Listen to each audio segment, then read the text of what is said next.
du Père et du Fils et du Saint-Esprit, que Jésus ressuscité vous comble de sa paix et qu'il soit toujours avec vous. Alors, nous nous rassemblons à nouveau ce soir pour fêter cette résurrection et cette présence de Jésus vivant avec chacun et chacune d'entre nous. Dans l'Église même, nous ne sommes pas très nombreux, mais nous savons qu'il y a plusieurs dizaines, probablement plusieurs centaines de personnes qui se joignent à nous grâce à NDF TV, qui vont participer à cette messe sur le site Internet de la paroisse. Et ce soir, les chants de notre messe seront en partie en espagnol et en partie en français, ce qui nous rappelle l'importance de la communauté latino-américaine ici dans notre paroisse. Plusieurs personnes qui participent régulièrement à l'Eucharistie et qui à la vie communautaire de toutes sortes de façons. Alors, unissons-nous les uns les autres dans cette prière, dans cette foi, et au début de la célébration, recevons du Seigneur le pardon de nos fautes. Seigneur Jésus, tu as ouvert le cœur de tes disciples à ta nouvelle présence de ressuscité. Délivre-nous de toutes nos hésitations à croire et prends pitié de nous. Ô Christ, tu nous apportes la paix et la joie. Délivre-nous de nos peurs et de nos tristesses et prends pitié de nous. Seigneur, tu es toujours notre défenseur auprès de Dieu le Père. Délivre-nous de nos péchés et prends pitié de nous. Que Dieu Tout-Puissant nous fasse miséricorde, qu'il nous pardonne nos péchés et nous conduise à la vie éternelle. Et maintenant, nous nous unissons au chant de louange, le gloire à Dieu.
Prions le Seigneur. Garde à ton peuple sa joie, Seigneur, toi qui refais sans cesse nos forces et notre jeunesse. Tu nous as rendu la dignité de fils et de filles de Dieu. Affermis-nous dans l'espérance de la résurrection. Nous te le demandons par Jésus, ton Fils, qui vit et règne avec toi et le Saint-Esprit, maintenant et pour les siècles des siècles. Écoutons maintenant ensemble les lectures de la parole de Dieu. Lecture du livre des Actes des Apôtres. En ces jours-là, devant le peuple, Pierre prit la parole. « Homme d'Israël, le Dieu d'Abraham, d'Isaac et de Jacob, le Dieu de nos pères, a glorifié son serviteur Jésus, alors que vous l'aviez livré, vous l'aviez renié en présence de Pilate, qui était décidé à le relâcher. Vous avez renié le saint et le juste, et vous avez demandé qu'on vous accorde la grâce d'un meurtrier. Vous avez tué le prince de la vie, lui que Dieu a ressuscité d'entre les morts, nous en sommes témoins. D'ailleurs, frères, je sais bien que vous avez agi dans l'ignorance, vous et vos chefs. Mais Dieu a ainsi accompli ce qu'il avait d'avance annoncé par la bouche de tous les prophètes, que le Christ, son Messie, souffrirait. Convertissez-vous donc et tournez-vous vers Dieu pour que vos péchés soient effacés. Parole du Seigneur.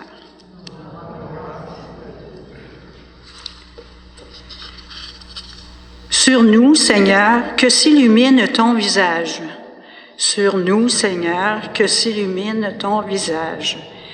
Quand je crie, réponds-moi, Dieu ma justice. Toi qui me libères dans la détresse, pitié pour moi, écoute ma prière. Sur nous, Seigneur, que s'illumine ton visage. Sachez que le Seigneur a mis à part son fidèle. Le Seigneur entend quand je crie vers lui.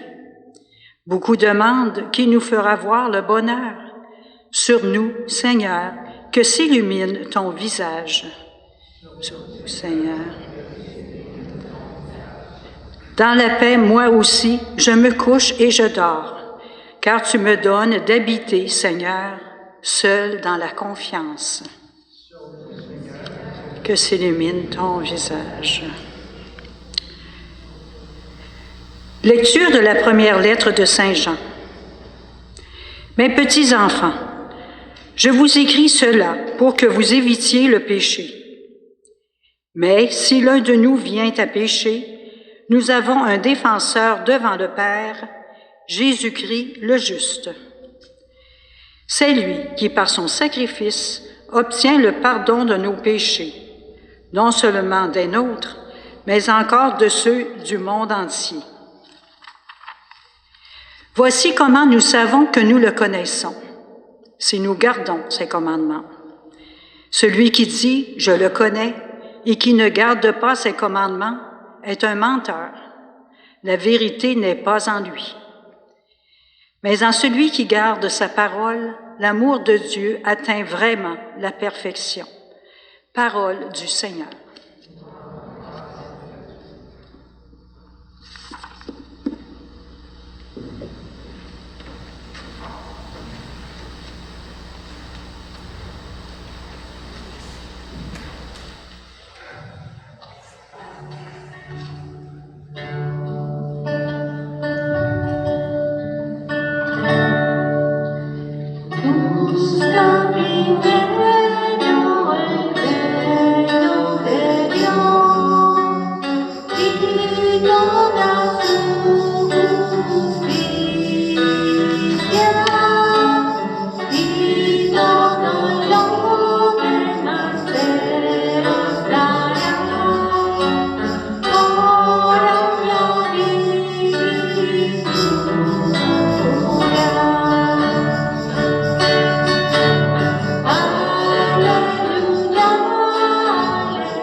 Le Seigneur soit avec vous. L'Évangile de Jésus-Christ selon Saint Luc. En ce temps-là, les disciples qui rentraient d'Emmaüs racontaient aux 11 apôtres et à leurs compagnons ce qui s'était passé sur la route et comment le Seigneur s'était fait reconnaître par eux à la fraction du pain. Comme ils en parlaient encore, Jésus lui-même fut présent au milieu d'eux et leur dit, « La paix soit avec vous. » Saisis de frayeur et de crainte, ils croyaient voir un esprit. Jésus leur dit, « Pourquoi êtes-vous bouleversés? Pourquoi ces pensées qui surgissent dans votre cœur? Voyez mes mains et mes pieds, c'est bien moi. Touchez-moi, regardez, un esprit n'a pas de chair ni d'os, comme vous constatez que j'en ai. » Et après cette parole, il leur montra ses mains et ses pieds, mais dans leur joie, ils n'osaient pas y croire encore et restaient saisis d'étonnement. Jésus leur dit, « Avez-vous ici quelque chose à manger? » Ils lui présentèrent une part de poisson grillé qu'il prit et mangea devant eux. Puis il leur déclara, « Voici les paroles que je vous ai dites quand j'étais encore avec vous. Il faut que s'accomplisse tout ce qui a été écrit à mon sujet dans la loi de Moïse, dans les prophètes et dans les psaumes. » Et il leur ouvrit l'intelligence à la compréhension des Écritures. Il leur dit, « Ainsi est-il écrit que le Christ souffrirait, qu'il ressusciterait d'entre les morts le troisième jour et que la conversion serait proclamée en son nom pour le pardon des péchés à toutes les nations, en commençant par Jérusalem. À vous d'en être les témoins. » Acclamons la parole de Dieu.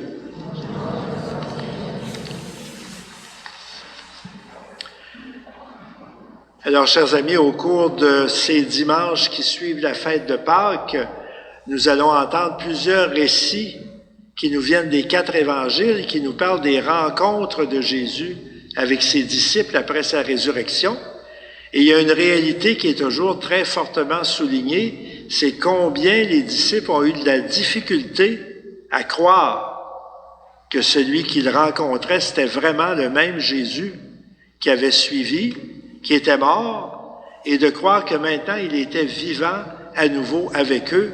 C'était à chaque fois comme une redécouverte qu'ils avaient à faire. Jésus emploie des manières concrètes d'essayer de leur prouver que c'est bien lui. Il leur dit, « Regardez mes mains, mes pieds, regardez la trace de mes blessures. » Il mange avec eux, il marche avec eux, il parle avec eux. Mais tous ces signes extérieurs-là, finalement, ne suffisaient pas. Ce qui était le plus important, comme on nous dit aussi aujourd'hui, c'est que Jésus, petit à petit, a réussi à ouvrir leur cœur pour comprendre qui il était vraiment. Et il leur a donné son Esprit Saint pour que graduellement ils entrent dans cette foi nouvelle qui leur était proposée. Quand on dit que Jésus leur a ouvert le cœur à l'intelligence des Écritures, ça ne veut pas dire naturellement qu'il leur a dit « Asseyez-vous, puis je vais vous faire une belle conférence sur tout ce qui est écrit dans l'Ancien Testament. » Ça ne procédait pas comme ça dans ce temps-là, pas tellement de nos jours non plus. Ça veut dire que Jésus, à force d'être présent avec eux, à force d'agir à l'intérieur de leur cœur et de leur esprit, a fini par les convaincre de cette réalité. On nous dit dans l'Écriture, il a rendu leur cœur brûlant, c'est-à-dire qu'il les a saisis de l'intérieur pour qu'ils se tournent vers lui et qu'ils lui donnent entièrement leur confiance. Et on voit le résultat quelques jours, quelques semaines après, dans ce qu'on a entendu dans la première lecture, où Pierre et Jean et les autres ont l'audace de se présenter devant une foule, de les secouer, de les brasser un peu, puis de leur dire, « Vous n'avez rien compris du tout de qui était Jésus, mais maintenant, il vous invite à vous convertir et à croire en lui. » Et cette prédication-là donne des résultats parce que les gens voient combien les apôtres sont convaincus que Jésus est vraiment vivant. Donc, c'est toute cette marche-là que Jésus a fait avec ses apôtres après sa résurrection. Et puis, d'une certaine façon, on peut dire que c'est la même marche qu'il veut faire aussi dans la vie de chacun et chacune d'entre nous. Naturellement, on serait porté à dire, écoutez, j'ai la foi depuis que je suis venu au monde, j'ai suivi des cours de catéchisme et de catéchèse tout le temps que j'ai été à l'école, j'ai été à l'église avec mes parents, j'y vais maintenant tous les dimanches. Alors la foi, je l'ai depuis longtemps, bien sûr, Mais d'une autre façon, on peut dire aussi que notre foi, elle est toujours appelée à se renouveler et à s'approfondir tout au long de notre vie. À travers nos joies, à travers nos épreuves, à travers la vie de couple, la vie de famille, à travers les personnes qu'on rencontre, à travers nos difficultés dans le travail, à travers nos réussites. À chaque fois, on est toujours provoqué à mieux comprendre combien le Seigneur est vivant avec nous et combien c'est lui qui donne un sens à notre vie. Et donc, en ce sens-là, on peut dire la même invitation nous est faite à nous qu'elle était faite aux premiers chrétiens. Tournez-vous encore plus vers le Seigneur et faites-lui cette demande qu'on a faite juste avant la lecture de l'Évangile tout à l'heure. Seigneur, rends nos cœurs brûlants pour que nous croyions vraiment en toi. Et cette avancée-là dans la foi, évidemment, c'est le Seigneur qui l'opère en nous, mais on a toutes sortes de moyens qu'on peut prendre pour qu'elle se réalise dans nos vies. On peut écouter des émissions religieuses, on peut lire des livres de spiritualité, on prie individuellement chacun et chacune dans nos maisons. Et aussi, à certains moments donnés de notre vie, on peut vivre des expériences plus fortes qui nous font avancer encore plus. Il y a peut-être plusieurs personnes parmi vous qui ont vécu à un moment donné cette fin de semaine de ressourcement qu'on appelle le Curcio. Il y en a d'autres qui ont fait partie du mouvement de la rencontre. Il y en a qui font partie de groupes de prière charismatiques. Il y a toutes sortes de moyens qui nous sont offerts, à part de ce qu'on peut faire chacun chez nous dans notre maison. Il y a des groupes, il y a des activités, il y a des rencontres qui sont là pour appuyer notre foi et l'aider à grandir tout au long de notre vie. Et c'est une des missions aussi d'une paroisse que de nourrir, que d'entretenir, que de fortifier la foi des personnes qui en font partie. Et spécialement cette année et dans les années qui viennent, notre évêque nous dit, nous avons cette grande mission, chacune des paroisses de notre diocèse de Québec, d'essayer de développer encore plus l'éducation de la foi des adultes. On a donné énormément de temps et d'efforts depuis 40 ans, vous le savez, auprès des enfants et des adolescents, auprès des jeunes familles. Comme il n'y avait plus d'enseignement religieux à l'école, ou du moins qu'il y en a eu de moins en moins, c'est la paroisse qui a pris en charge cet aspect-là de la vie chrétienne, et c'est très important. Mais il faut aussi nous dire que nous-mêmes, les adultes, nous avons besoin toujours de nous entretenir dans notre foi, et c'est une des missions de la paroisse de dire qu'est-ce qu'on pourrait faire de plus, qu'est-ce qu'on pourrait offrir de plus comme groupe de partage, comme rencontre, comme soutien, pour que les personnes qui font partie de notre communauté grandissent dans cette foi, dans cet amour de Jésus et des autres. On a formé il y a quelques semaines un petit groupe de personnes qui réfléchit à cette réalité-là, et il y aura certainement des offres qui nous seront faites dans les prochains mois, dans les prochaines années. Vous auriez peut-être comme réaction de dire, c'est pas beaucoup le temps de penser à faire des rencontres et des partages dans un moment où la COVID nous éloigne un petit peu les uns des autres. Mais je peux vous dire qu'en particulier, il y a encore des groupes de personnes qui se réunissent à toutes les semaines pour partager sur la Bible, pour partager à partir des lectures du dimanche et pour essayer de mieux comprendre cette parole de Dieu.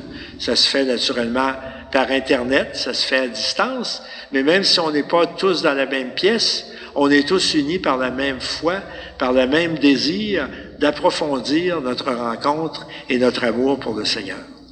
Donc ce soir, en entendant cette lecture de la parole de Dieu, reprenons pour notre compte cette parole que nous avons entendue au cours de la messe. Seigneur, ouvre notre cœur, rends-le brûlant.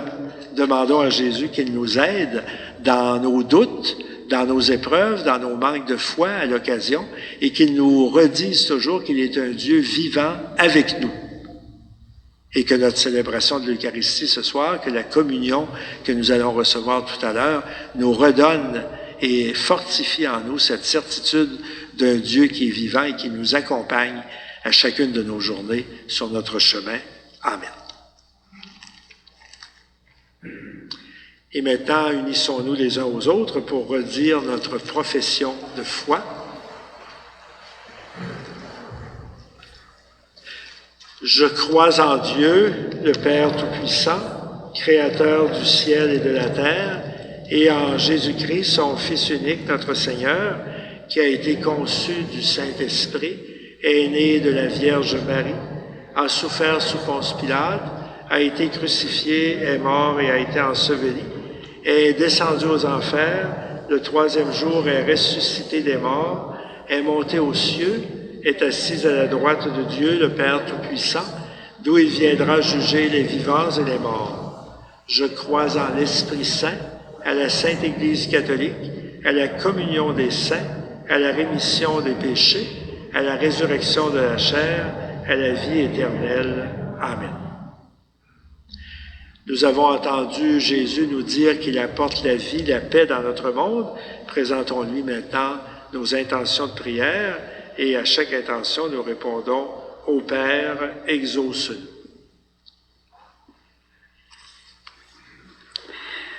Pour que nos communautés chrétiennes trouvent les paroles et les gestes qui témoignent de la joie pascale, prions le Seigneur. Ô Père, exauce-nous. Pour que nos sociétés se préoccupent davantage de la qualité de la vie que du profit, du respect des gens que de l'efficacité matérielle, prions le Seigneur. Ô Père, exauce-nous. Pour que les personnes écrasées par la souffrance et la maladie retrouvent l'espoir et le goût de vivre, prions le Seigneur. Ô Père, exauce-nous.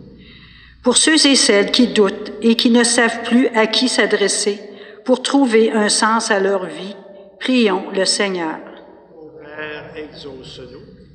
Pour que nous sachions discerner dans l'Église et la société les signes du monde nouveau, inauguré au matin de Pâques, prions le Seigneur.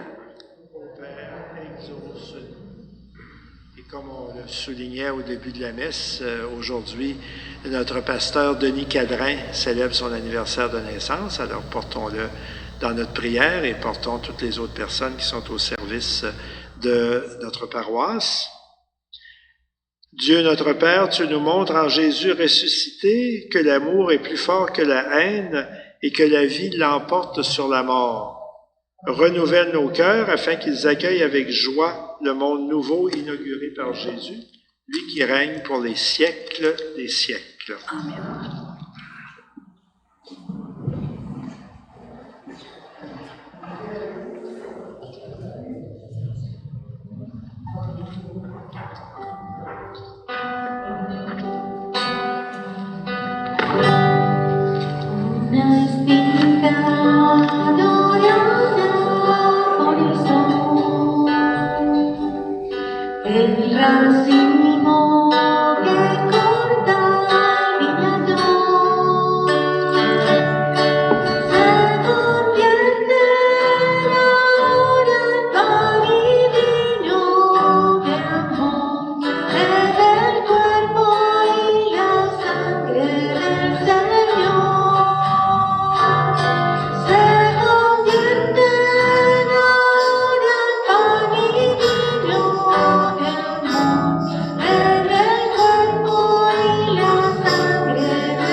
Prions ensemble au moment d'offrir ce sacrifice de toute l'Église.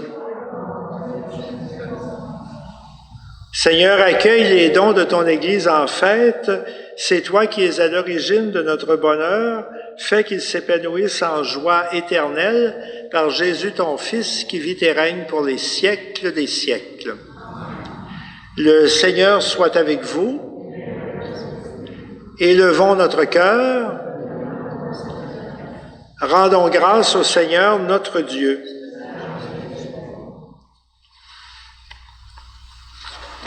Vraiment, il est juste et bon de te glorifier, Seigneur, en tout temps, mais plus encore en ces jours où le Christ, notre Pâque, a été immolé, car grâce à lui se lèvent des enfants de lumière pour une vie éternelle, et les portes du royaume des cieux s'ouvrent pour accueillir les croyants.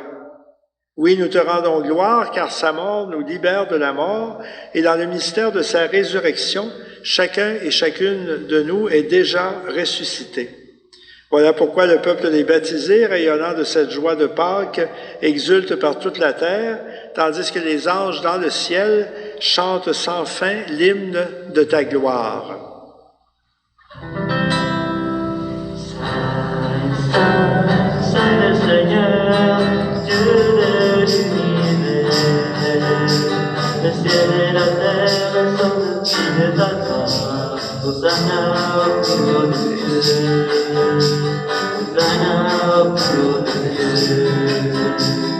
Béni soit celui qui vient dans nom du Seigneur, Hosanna au plus haut des cieux, Hosanna au plus haut des cieux. Saint le Seigneur, Dieu de l'univers, le ciel et la terre sont remplis de ta gloire. Hosanna au plus haut des cieux, Hosanna au plus haut des cieux.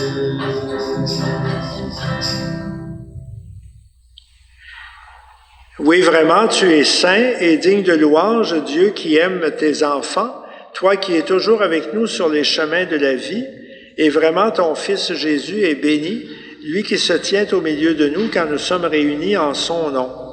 Comme autrefois pour les disciples, il nous ouvre les Écritures et nous partage le pain.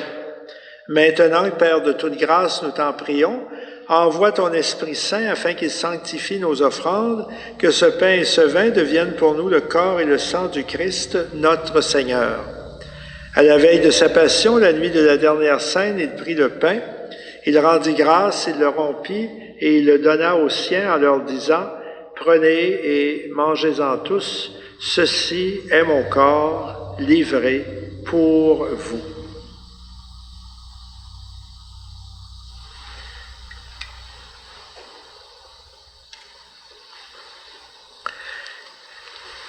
Et de même, à la fin du repas, il prit la coupe.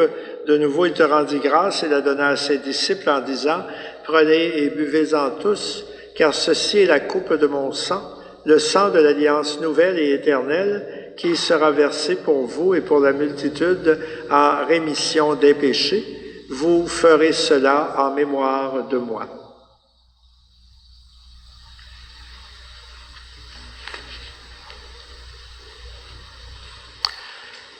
Il est grand le mystère de la foi. Nous proclamons ta mort, Seigneur Jésus. Nous célébrons ta résurrection. Nous attendons ta venue dans la gloire. Voilà pourquoi, Père très saint, faisant mémoire de ton Fils, le Christ notre Sauveur, que tu as conduit par la passion et la mort sur la croix à la gloire de la résurrection, pour qu'il siège à ta droite, nous annonçons ton œuvre de grâce jusqu'au jour où il reviendra, et nous t'offrons le pain de la vie et la coupe de bénédiction. Regarde avec bonté, Seigneur, cette offrande de ton Église, qui te présente par nos mains ce qu'elle a reçu de toi, le sacrifice de louange, la Pâque du Christ, que la force de ton Esprit Saint fasse de nous, dès maintenant et pour toujours, les membres de ton Fils ressuscité, par notre communion à son corps et à son sang. Seigneur, fais grandir ton Église dans la foi et la charité, en union avec le pape François, notre évêque Gérald et ses collaborateurs, avec l'ensemble des évêques, les prêtres, les diacres et tout le peuple qui t'appartient. Ouvre nos yeux à toute détresse et inspire-nous la parole et le geste qui conviennent pour soutenir nos prochains dans la peine et dans l'épreuve. Donne-nous de les servir avec un cœur sincère, selon l'exemple de Jésus lui-même, et fais de ton Église un lieu de vérité, de liberté, de justice et de paix, pour que l'humanité tout entière renaisse à l'espérance. Souviens-toi de nos frères et sœurs qui sont morts dans la paix du Christ. en particulier les familles Huot et Pouliot, pour qui cette paix est offerte, et de toutes les personnes dont toi seul tu connais la foi, donne-leur de contempler la clarté de ton visage et conduis-les par la résurrection à la plénitude de la vie. Et lorsque prendra fin notre chemin sur la terre, accueille-nous dans la demeure où nous vivrons près de toi pour toujours, en union avec la Vierge Marie, la Mère de Dieu, avec Saint Joseph, son époux, Saint Matthieu, les apôtres, les saints et saintes du ciel. Nous pourrons alors te louer sans fin et glorifier ton nom par Jésus, ton Fils bien-aimé. Par lui, avec lui et en lui, à toi Dieu le Père Tout-Puissant, dans l'unité du Saint-Esprit, tout honneur et toute gloire pour les siècles des siècles.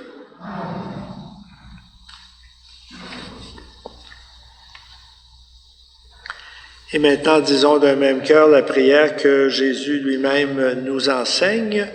Notre Père qui es aux cieux, que ton nom soit sanctifié, que ton règne vienne, que ta volonté soit faite sur la terre comme au ciel. Donne-nous aujourd'hui notre pain de ce jour. Pardonne-nous nos offenses comme nous pardonnons aussi à ceux qui nous ont offensés. Et ne nous laisse pas entrer en tentation, mais délivre-nous du mal. Oui, délivre-nous de tout mal, Seigneur, et donne la paix à notre temps. Par ta miséricorde, libère-nous du péché et rassure-nous devant les épreuves, en cette vie où nous espérons le bonheur que tu promets et le retour de Jésus le Christ, notre Sauveur. C'est à toi qu'appartiennent le règne, la puissance et la gloire pour les siècles des siècles. Seigneur Jésus, tu dis à tes apôtres et aussi à chacun de nous, je vous laisse la paix, je vous donne ma paix. Ne regarde pas nos péchés, mais la foi de ton Église, pour que ta volonté s'accomplisse. Donne-lui toujours cette paix et conduis-la vers l'unité parfaite, toi qui règnes pour les siècles des siècles. Et que la paix du Seigneur soit toujours avec vous. Alors vous êtes invités à faire un signe de paix aux personnes qui sont proches de vous.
Heureux les invités au repas du Seigneur. Voici l'agneau de Dieu qui enlève le péché du monde. Seigneur, je ne suis pas digne de te recevoir, mais dis seulement une parole et je serai guéri.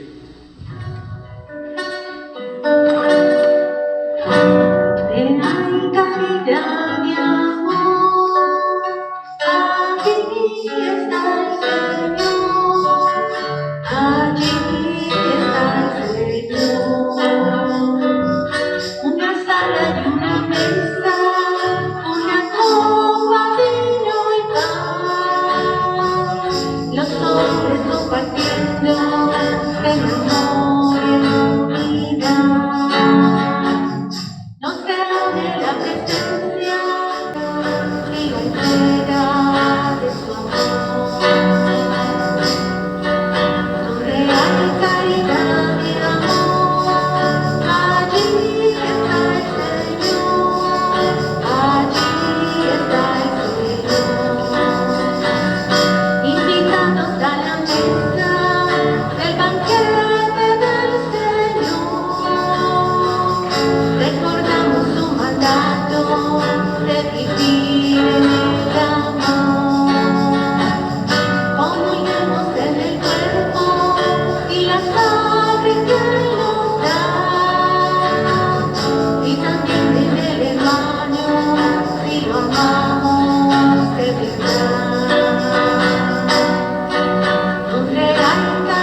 Alors, merci aux personnes qui ont animé notre célébration par le chant, par la musique, par la lecture. Merci aux personnes qui ont fait la préparation à la sacristie et à l'accueil aussi, à la porte. Et merci à Arismendi aussi de permettre que cette célébration soit vue par beaucoup de personnes sur Internet. Merci à chacune de votre présence. Et je vous rappelle qu'en quittant l'Église, vous pourrez laisser votre offrande pour notre paroisse dans le panier qui est tout proche de la porte. Alors, concluons maintenant ensemble notre prière. Après la prière de conclusion, il y aura la bénédiction solennelle du temps de Pâques et vous serez invités à répondre « Amen » à chacune des 3 invocations. Regarde avec bonté, Seigneur, le peuple que tu as rénové par tes sacrements. Accorde-nous de parvenir à la résurrection bienheureuse, toi qui nous destines à connaître ta gloire, par Jésus ton Fils, qui vit et règne pour les siècles des siècles. Le Seigneur soit avec vous. Par la résurrection de son Fils unique, Dieu nous a fait la grâce du salut. Il a fait de nous ses enfants. Ensemble, bénissons-le pour une telle adoption. En nous reprenant dans son Fils, il nous a offert sa propre liberté, qu'il nous donne part à sa vie éternelle. Dans le baptême, nous sommes déjà ressuscités avec le Christ, qu'il nous aide maintenant à vivre en enfants du royaume. Et que Dieu Tout-Puissant vous bénisse, le Père, le Fils et le Saint-Esprit. Alors, bonne semaine et allons dans la paix du Christ.